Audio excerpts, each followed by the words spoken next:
Imam Nawawi membahas mengenai tentang bab fadlil wudu, keutamaan berwudu. Ya, ini nanti akan disebutkan. Wudu yang merupakan aktivitas ibadah itu ada keistimewaan-keistimewaannya. Yang insya Allah mudah-mudahan nanti dengan hadis-hadis yang akan kita bacakan semakin nanti menjadikan kita senantiasa mendawamkan wudu di dalam kehidupan. Ya, sehingga tidak ada dalam hidup kita kecuali kita dalam keadaan suci, dalam keadaan berwudu. Ya, karena di sana ada keistimewaan-keistimewaan. Kalau tidak salah pernah kita mendengar ya dulu almarhum Jenderal Sudirman ya katanya pernah punya jimat. Masih ingat Pak? Jimatnya Jenderal Sudirman, walaupun badannya kurus, sakit-sakit, lari ke hutan, penjajah ngejar-ngejar gak ketemu, gak ketangkap-tangkap itu. Ya, jenderal yang sakti tanda kutip. Ya, dia punya jimat. Apa salah satu jimatnya? Ya, jimatnya bukan jimat yang mengandung kemusyrikan. Jimat yang dimaksud salah satunya adalah beliau itu senantiasa mendawamkan wudu. Ya, jadi Jenderal Sudirman itu kalau wudunya batal selalu wudu dia. Ya, wudunya batal, wudu lagi. Sehingga hidupnya itu senantiasa dalam keadaan suci. Ya, ini yang cerita langsung dulu ya, mantan Panglima TNI Jenderal Gatot Nurmantio. Dia yang langsung cerita.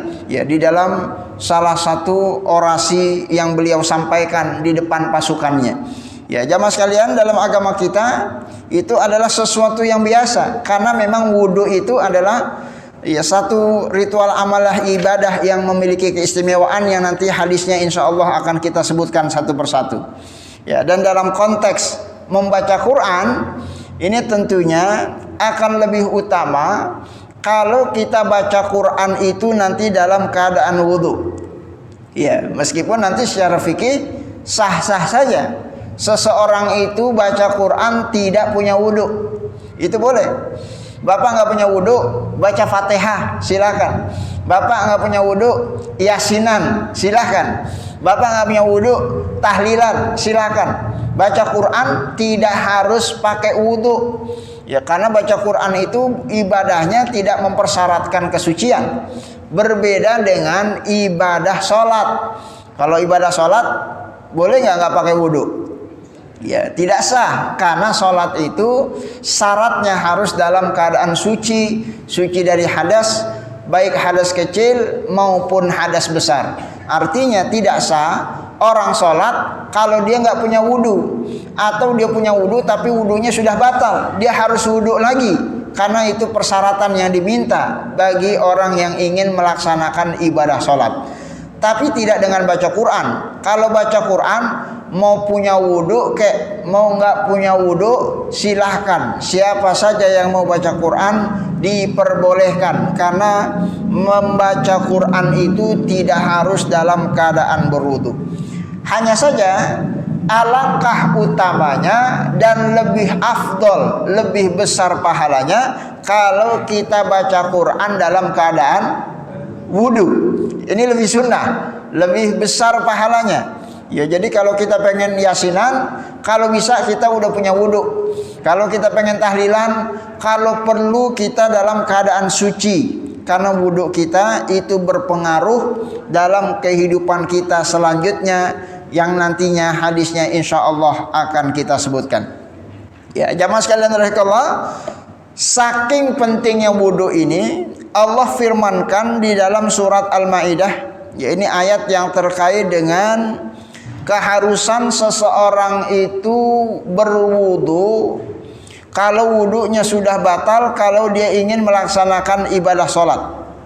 Surat Al-Maidah ayat 6. Ya ayyuhalladzina amanu idza qumtum ila shalah faghsilu wujuhakum wa aydiyakum ilal marafiq. Ya, ini perintah Allah Azza wa Jalla bagi siapa saja yang ingin melaksanakan ibadah sholat sementara dia dalam keadaan tidak suci, punya hadas kecil maka dia harus melaksanakan wudu. Cuci muka, cuci tangan, basuh kepala, dan cuci kaki sampai dengan mata kaki kanan dan kirinya. Ya, ini perintah Allah. Dan perintah Allah dalam kaidah usuliyah al-amru lil wujub, maka itu harus dilaksanakan. Artinya kalau ada orang enggak punya wudu, sholat dia sementara dia punya hadas kecil, maka wudunya itu dan sholatnya tidak akan diterima oleh Allah Subhanahu wa ta'ala. Rasulullah bersabda, la yaqbalullah salata ahadikum idza ahdasa hatta yatawadda. Allah tidak akan nerima salat seseorang yang dilaksanakan tanpa dalam keadaan suci. Ya, jadi mohon maaf, walaupun ada jamaah kita yang rapi pakaiannya, fasih suaranya, ya, dia khusyuk, dia punya salat. Ya, dia sholatnya luar biasa, tapi kalau dia sholat tidak dalam keadaan suci, punya hadas kecil dan dia belum wudu, maka sholatnya tidak diterima oleh Allah Subhanahu wa ta'ala. Ya, ini kata para ulama menunjukkan begitu istimewanya wudu, sampai-sampai enggak boleh orang sholat kecuali dia harus dalam keadaan suci, punya air wudu. Ya, padahal ini kan ibadah yang beda.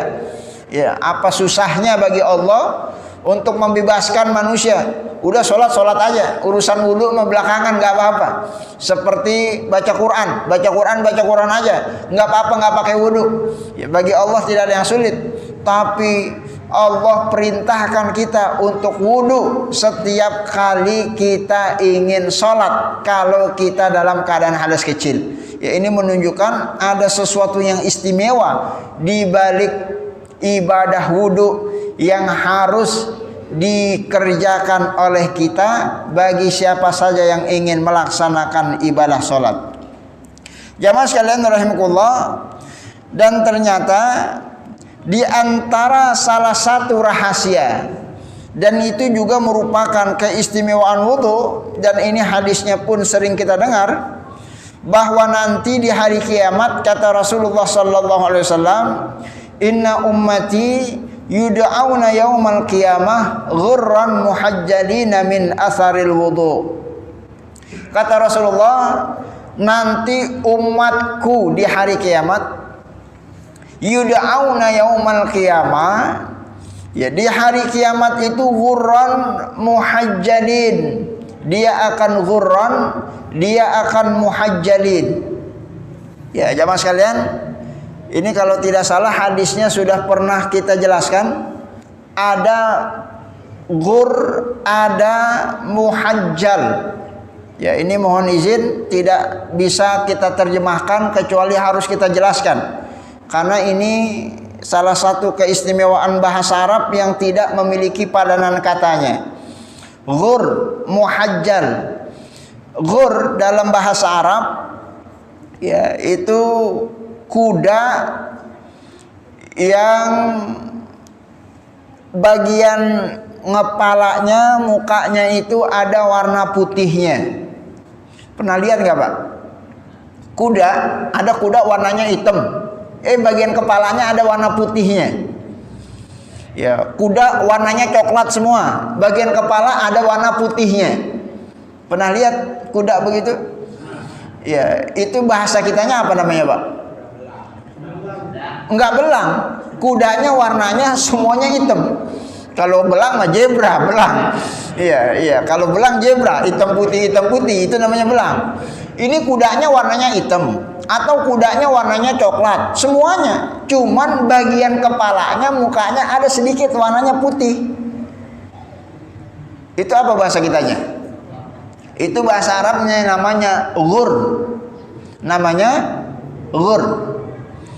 Nanti ada kuda lain semuanya hitam, semuanya coklat. Kakinya doang, ujungnya warnanya putih. Ada ya kuda begitu ya? Kakinya doang. Itu apa tuh bahasa kitanya? Hah? Ya, itu namanya muhajjal. Ya, jadi ada ghur, ada muhajjal. Ya, ini Rasulullah mengumpamakan umatnya Rasulullah nanti di hari kiamat ghur muhajjal, diilustrasikan seperti kuda yang mukanya putih, kakinya putih. Ya, maksudnya apa? Ya, karena nanti di hari kiamat manusia dikumpulkan di padang mahsyar, nyampur. Yang kafir, yang beriman, yang taat, yang bermaksiat, semuanya kumpul di padang mahsyar. Ya, semua manusia hitam legam berlumuran dengan dosa-dosanya. Tapi umatnya Nabi Muhammad nanti ketahuan. Ya, yang lainnya pada hitam, tapi ada manusia-manusia tertentu yang di bagian wajahnya, di bagian tangan dan kakinya itu warnanya putih seperti kuda-kuda tadi, ghur muhajjalin, putih bercahaya. Kenapa itu bisa terjadi? Kata Rasulullah sallallahu alaihi wasallam, min atharil wudu, karena itu efek dari wudu yang senantiasa dia lakukan selama hidup di dunia, sehingga organ-organ tubuh yang dicuci dan dibasuh dengan air wudu insya Allah menjadikan wajahnya, tangannya, kakinya di akhirat akan bercahaya, sehingga pada saat manusia itu kumpul bareng-bareng sama orang kafir, sama orang bermaksiat, setidaknya Rasulullah mampu mengidentifikasikan, oh ini umatku yang wajahnya bercahaya, yang tangannya bercahaya, yang kakinya bercahaya. Karena wudu itu kita cuci muka, wudu itu kita cuci tangan, wudu itu kita cuci kaki. Begitulah Rasulullah sallallahu alaihi wasallam bersabda, faman istata'a minkum ayyutila gharratahu falyamal. Makanya kata Rasulullah, siapapun di antara kalian yang menginginkan yutila ghurratahu, memperbanyak cahaya-cahayanya itu, maka silahkan lakukan. Hadis sahih riwayat muttafaqun alaih, Imam Bukhari dan Imam Muslim. Jamaah sekalian rahimakumullah, para ulama menjelaskan apa maksud dari Rasulullah memperpanjang wudunya itu. Ya, di sini ada dua penjelasan.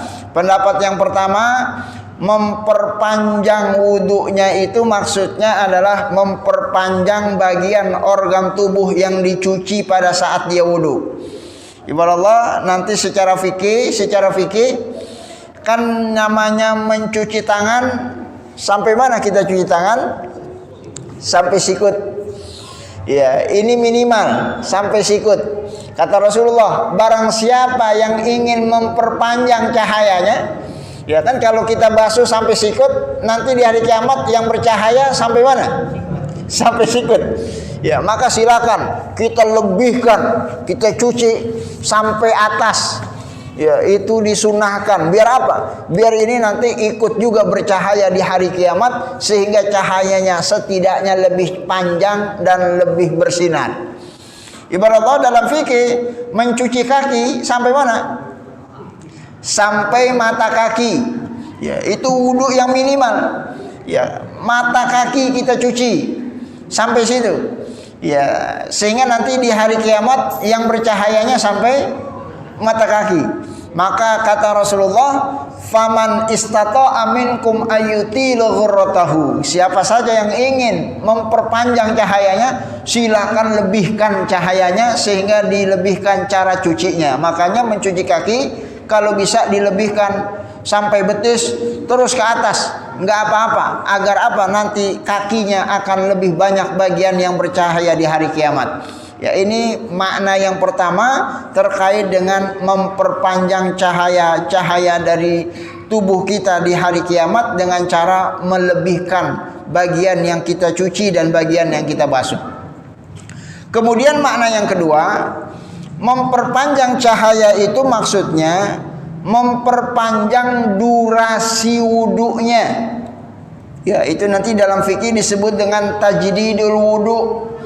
Ya, tajdidul wudu artinya bagi seseorang yang senantiasa perhatian dengan aktivitas wudu.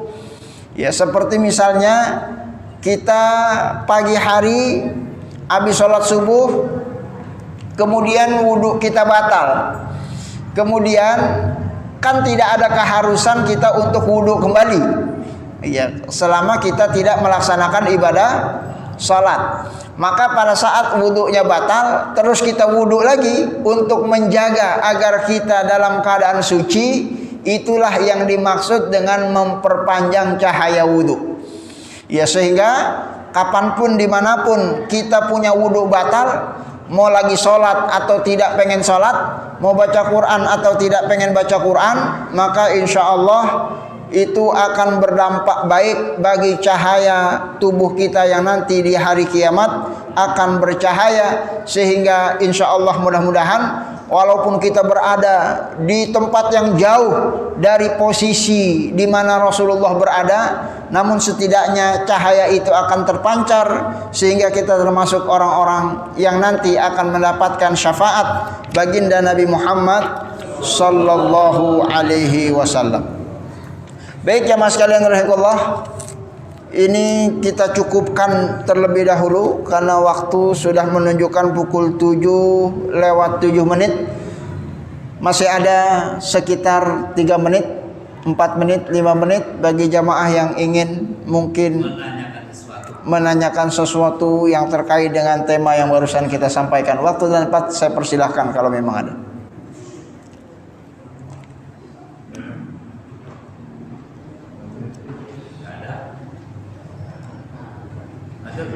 Baik.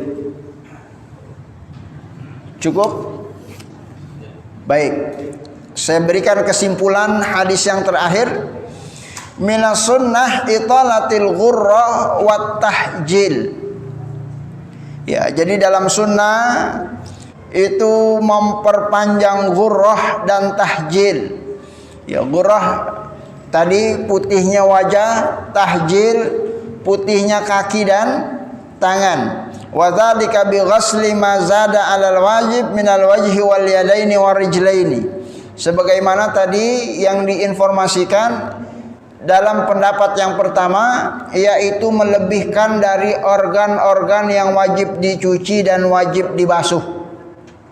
Wudu cuci muka. Muka sampai mana batasannya? Dagu, tempat tumbuh rambut, antara telinga ke telinga. Ini diameternya wajah. Cuci muka itu minimal seperti itu. Ya, ini leher termasuk apa enggak? Ya, leher enggak termasuk. Karena muka itu batasnya sampai dengan dagu. Leher enggak termasuk. Ya, tapi melebihkan wudu sampai leher itu namanya itolah at-tahjil. Ya, seperti wudu, sah wudu kita kalau kita wudu cuman sampai sikut. Enggak harus sampai sini. Tapi kalau kita mau wudu sampai sini, itu namanya italah at-tahjil wal ghur, memperpanjang cahaya. Ya, wudu cuman sampai mata kaki, itu batasan minimal. Tapi kalau kita mau ke atas lagi sampai betis, silahkan saja, itu bagian dari sunnahnya Rasulullah sallallahu alaihi wasallam. Wal ghurra wat tahjil min khususiyatil ummah al muslimah. Yang kedua kata para ulama, ini nanti di hari kiamat yang bercahaya itu hanya umatnya Nabi Muhammad sallallahu alaihi wasallam. Ya, khusus umatnya Nabi Muhammad. Ya, karena dalam hadisnya Rasulullah menyampaikan inna ummati yud'auna yaumal qiyamah ghurran muhajjalin.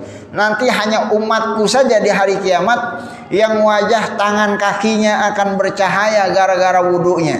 Itu artinya umat-umat lain tidak ada yang bercahaya di padang mahsyar, ya, kecuali kalau yang bercahaya itu adalah umatnya Nabi Muhammad sallallahu alaihi wasallam. Dan insyaallah mudah-mudahan kita semua yang hadir di sini termasuk orang-orang yang wajah, tangan dan kakinya bercahaya di hari kiamat dengan manfaat wudu yang kita laksanakan. Wastihbab yang ketiga, al-muhafazah alal wudu wa sunanihil masyru'ah. Ya, yang ketiga, sangat dianjurkan untuk kita senantiasa menjaga wudu kita. Al-muhafazah. Jadi menjaga wudu maksudnya kapanpun wudu kita batal, segera kita wudu kembali. Ya, nanti batal lagi, silahkan wudu lagi. Setiap kali batal kita perbaharui wudu kita, dan itu bagian dari sunnah Rasulullah sallallahu alaihi wasallam. Jadi orang yang hidupnya senantiasa dalam keadaan wudu berarti dia dalam keadaan suci. Ya mudah-mudahan dengan kesucian dirinya itu senantiasa dijaga oleh Allah melalui perantara malaikat-malaikatnya, diberikan keberkahan sehingga aktivitasnya itu jauh dari perbuatan-perbuatan maksiat. Ya karena orang yang sedang dalam keadaan suci, insya Allah ya tidak akan minat untuk melakukan perbuatan-perbuatan maksiat dengan izin Allah, karena kita akan dijaga oleh Allah Subhanahu wa taala. Amin ya rabbal alamin.